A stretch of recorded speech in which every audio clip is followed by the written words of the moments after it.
Hello అండి. అందరికీ నమస్కారం. ఈరోజు మళ్ళీ ఒక మంచి కథతో మీ ముందుకొచ్చేసాను.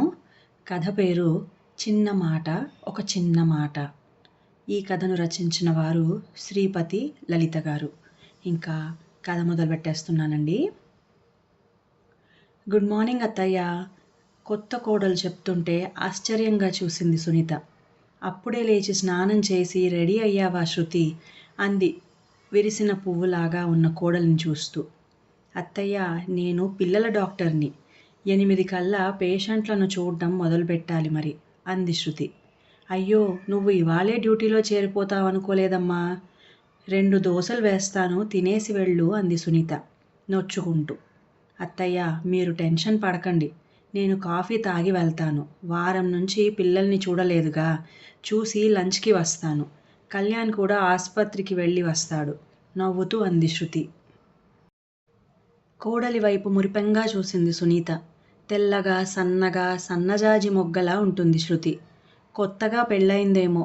మెడలో మెరుస్తున్న పసుపుతాడు, మంగళసూత్రం, నల్లపూసలు, పాపిట్లో సింధూరం, అన్నిటికంటే చక్కటి నవ్వు ఆ అమ్మాయికి అలంకారం.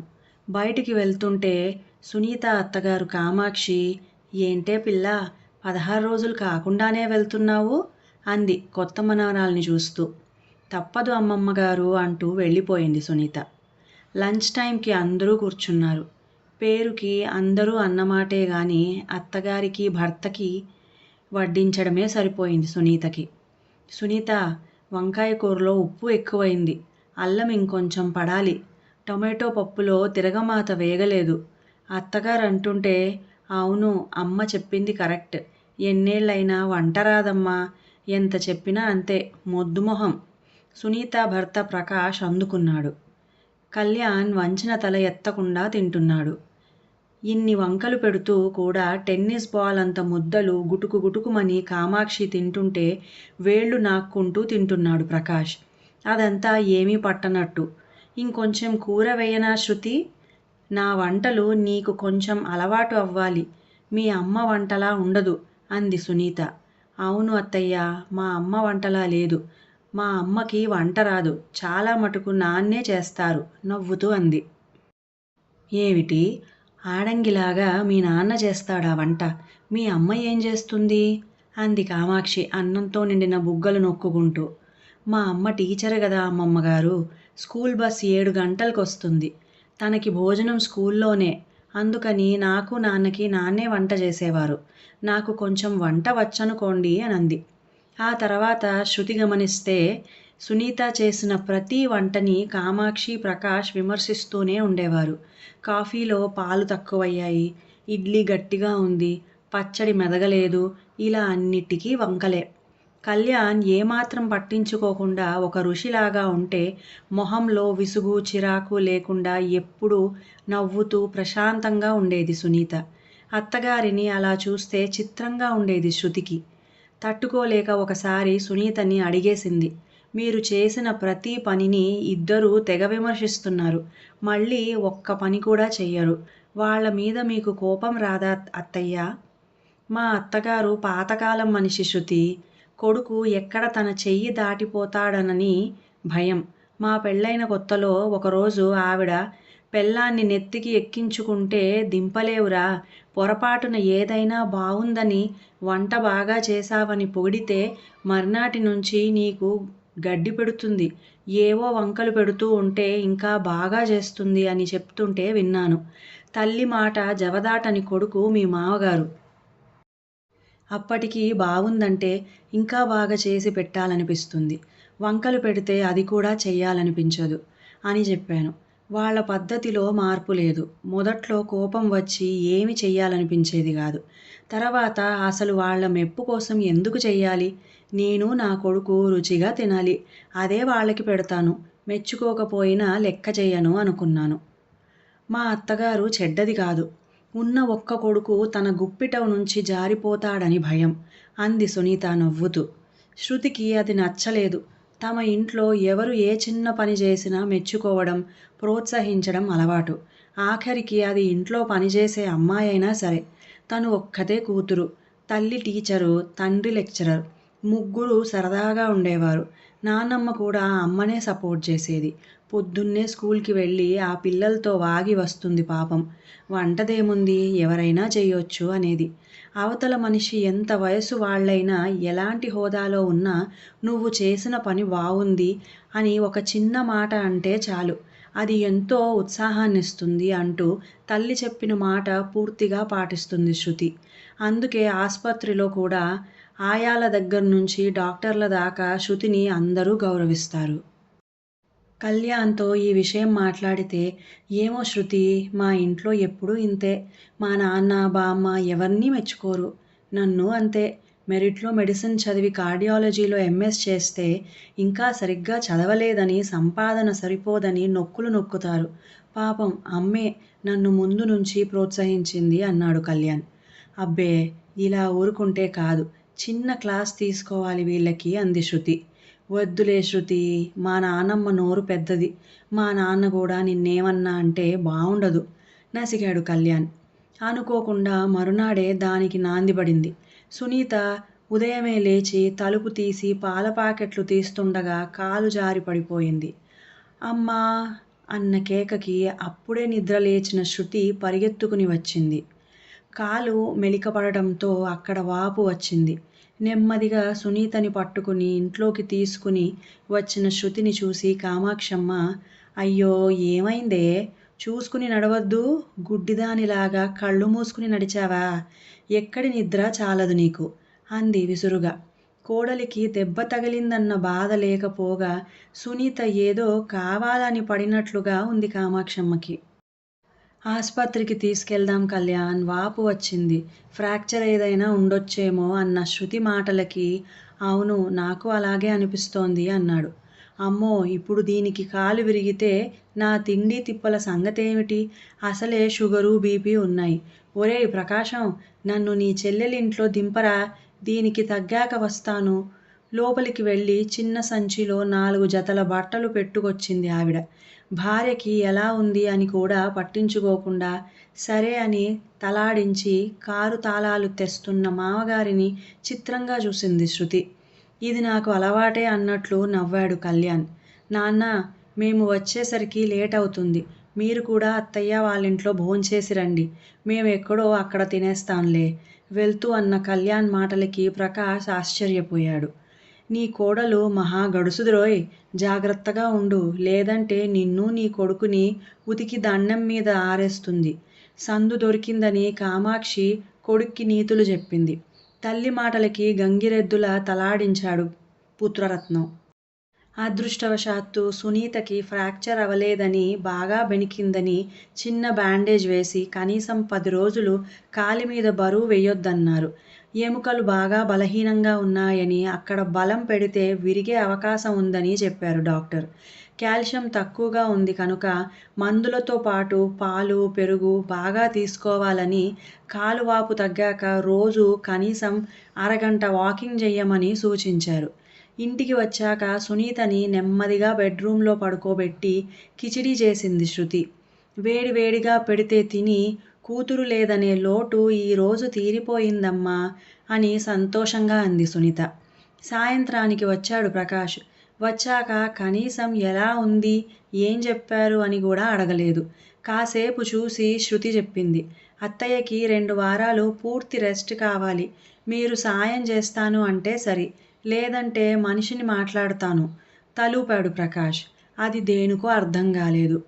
పడుకునేలోగా 2-3 సార్లు శృతి అత్తగారి దగ్గరికి వెళ్ళి వాకర్ సాయంతో బాత్రూంకి తీసుకెళ్ళింది. చీర మార్చి నైటీ వేసింది. అన్నింటినీ బెల్లం కొట్టిన రాయిలా చూస్తున్నాడు కానీ ఏమీ సాయం చెయ్యలేదు ప్రకాష్. పైగా శృతి రూంలోకి వచ్చినప్పుడల్లా ముఖం చిట్లించి చూస్తున్నాడు. "నేను మనిషిని మాట్లాడాను. రేపు వస్తుంది. 2 వారాల పాటు ఇక్కడే ఉంటుంది.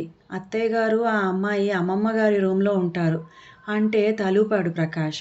సాయంత్రం అన్నం వండి అరటికాయ వేయించి పప్పు చేసింది శృతి. సునీతకి ముందే పెట్టి అందరికీ వడ్డించి తను కూడా తినడం మొదలుపెట్టింది. "కూర ఇంకా వేగాలి. నూనె తక్కువగా వేశావు. పప్పులో ఇంగువ ఘాటు లేదు" అలవాటుగా అన్నాడు ప్రకాష్. సునీత గురించి ఏమీ అడగడం గానీ, పట్టించుకోవడం గానీ చెయ్యడం లేదని అసలే తిక్కగా ఉన్న శృతికి ఇంకా ఒళ్ళు మండింది. కళ్యాణ్, నాకు వంట ఇలానే వచ్చు. నచ్చిన వాళ్ళు తినొచ్చు. లేని వాళ్ళు వండుకోవచ్చు. లేదా బయట తినొచ్చు అంది కోపంగా. కళ్యాణ్ ఏమీ మాట్లాడలేదు. ప్రకాష్కి అవమానంగా అనిపించి భోజనం వదిలేసి వెళ్ళాడు. రాత్రి వెయ్యాల్సిన మందులు వేసి ఆ రోజుకి అత్తగారి దగ్గరే పడుకుంది శృతి. శృతి వెళ్ళాక ప్రకాష్ కొడుకుతో, మీ ఆవిడ అలా మాట్లాడితే ఉలుకు పలుకు లేకుండా చూస్తావేంటి అన్నాడు కోపంగా.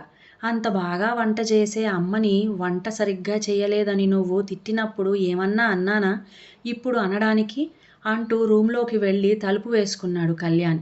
షాక్ తిన్నాడు ప్రకాష్. మర్నాడు పొద్దున్నే హెల్పర్ వచ్చింది. ఆమెకి సునీతని ఎలా చూసుకోవాలో, మందులు ఎలా వెయ్యాలో అన్నీ చెప్పి తమ ఫోన్ నంబర్లు కూడా ఇచ్చి వెళ్ళింది శృతి. హెల్పర్ సహాయంతో వంట మొత్తం పొద్దున్నే చేసేది శృతి. పొద్దుటివే రాత్రికి కూడా తినడానికి ప్రకాష్కి కష్టంగా ఉండేది. సునీతలాగా టిఫిన్లు రకరకాలు చేసేది కాదు. ఇడ్లీ లేదా ఉప్మా అంతే. ఒకరోజు ప్రకాష్ ఈ వంటలు తినలేక చస్తున్నా అని విసుక్కున్నాడు. రేపటి నుంచి వంట మనిషిని పెట్టమని చెప్పు కళ్యాణ్ మీ నాన్నగారికి. డ్యూటీ చేస్తూ నేను ఇంతకంటే చెయ్యలేను అని అనేసింది. అయినా అత్తయ్యగారు రకరకాలుగా చేసినప్పుడు కూడా ఇలానే విసుక్కున్నారు గదా. అప్పటికి ఇప్పటికీ తేడా ఏమిటో వ్యంగ్యంగా అంది శృతి. మర్నాటి నుంచి ప్రకాష్కి విసుర్లు మొదలయ్యాయి. ఏంటి కళ్యాణ్, నువ్వు కూడా మీ నాన్నలాగా ఎక్కడి వస్తువులు అక్కడే పడేస్తావు. సర్దిపెట్టు అని ఒకసారి, నేను చేసిన వంట బావుంటే మెచ్చుకోవాలి. అప్పుడే చేయబుద్ధి అవుతుంది.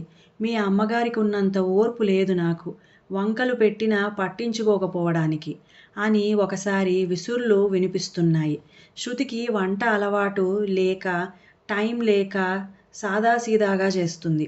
సునీత చేతి వంట రుచి వేరు. ఆ సంగతి ఇప్పుడిప్పుడే అర్థమవుతోంది ప్రకాష్కి. కళ్యాణ్, శృతి ఇవాళ పప్పు బావుంది, కూర అదిరింది అంటుంటే ప్రకాష్కి ఒళ్ళు మండిపోయేది. పెళ్ళైన నాటి నుంచి ఒక్కరోజు కూడా సునీతని మెచ్చుకోలేదు. తల్లి మాటలు విని ప్రతిదానికి తిట్టడం, వంకలు పెట్టడం. అయినా సునీత ఏ రోజు తనని విసుక్కోలేదు, కోపం తెచ్చుకోలేదు. ప్రకాష్కి భార్య విలువ బాగా తెలిసి వస్తోంది. ప్రతిదానికి తాను ఆమె మీద ఎంతగా ఆధారపడ్డాడో అర్థమయ్యింది. సునీత చిన్న వాటికి కూడా కోడలిని మెచ్చుకుంటూ ఆప్యాయంగా మాట్లాడుతుంటే శృతి కూడా సునీతని ఎంతో ప్రేమగా చూసుకుంటోంది. ప్రకాష్లో నెమ్మదిగా మార్పు మొదలైంది. రోజు కాసేపు సునీత దగ్గర కూర్చుని మాట్లాడుతున్నాడు. ఏమైనా కావాలా, మందులు వేసుకున్నావా అని అడుగుతున్నాడు. మామగారిలో ఆ చిన్న మార్పుకే అత్తగారు పొంగిపోతుంటే ఇంకా మారాలి అని ఆ పొంగు మీద నీళ్లు జల్లుతుంది శృతి. వారం తర్వాత కామాక్షి ఫోన్ చేసింది. ఇక్కడ అల్లుడు తెగ విసుక్కుంటున్నాడు. ముసలివాళ్ళు అయ్యాక తిండి తగ్గించాలి. పెట్టింది నోరు మూసుకుని తినక వంకలు పెట్టేట్లయితే మీ ఇంటికి వెళ్ళిపోండి అన్నాడు. నేనిక్కడ ఉండను అంది కొడుకుతో. అడకత్తెరలో పోకచెక్కలాగా ఇక్కడ కోడలి విసుర్లు చెప్పలేక, తల్లిని తీసుకుని రాలేక నెమ్మదిగా, సునీత నీ రూంలో ఉందమ్మా. శృతి తన కోసం హెల్పర్ని పెట్టింది. నువ్వు వస్తే ఉండటానికి ఇబ్బంది అన్నాడు. అయ్యో, పనిమనిషికి నా రూమ్ ఎలా ఇచ్చార్రా? నీ పెళ్ళాన్ని, ఆ పనిమనిషిని మీ రూంలో ఉండమని నువ్వే నా గదిలో ఉండొచ్చు గదా. అయినా బోలెడు డబ్బులు తగలేసి ఆ పనిమనిషినెందుకు? నువ్వు ఎలాగూ రిటైర్ అయ్యావు, ఇంట్లోనే ఉన్నావుగా, ఆ మాత్రం సాయం చెయ్యలేవా? తల్లి తిడుతుంటే కోపంగా ఫోన్ పెట్టేశాడు ప్రకాష్. 10 రోజుల తర్వాత సునీతకి కొద్దిగా తగ్గిందని హెల్పర్ని తీసేశారు. తనంతట తనే నెమ్మదిగా ఇంట్లో తిరుగుతోంది సునీత. కామాక్షమ్మ వెనక్కి వచ్చింది. సునీత కోసం పెట్టిన మనిషి తన రూమ్ అంతా పాడు చేసిందని ఒకటే సణుగుడు. శృతి ఆ రోజు ఇంట్లోనే ఉంది. వంట చేసి బల్ల మీద అన్నీ సర్ది అందర్నీ భోజనానికి పిలిచింది. బెండకాయ కూర, ముద్దపప్పు, సాంబారు, పెరుగు.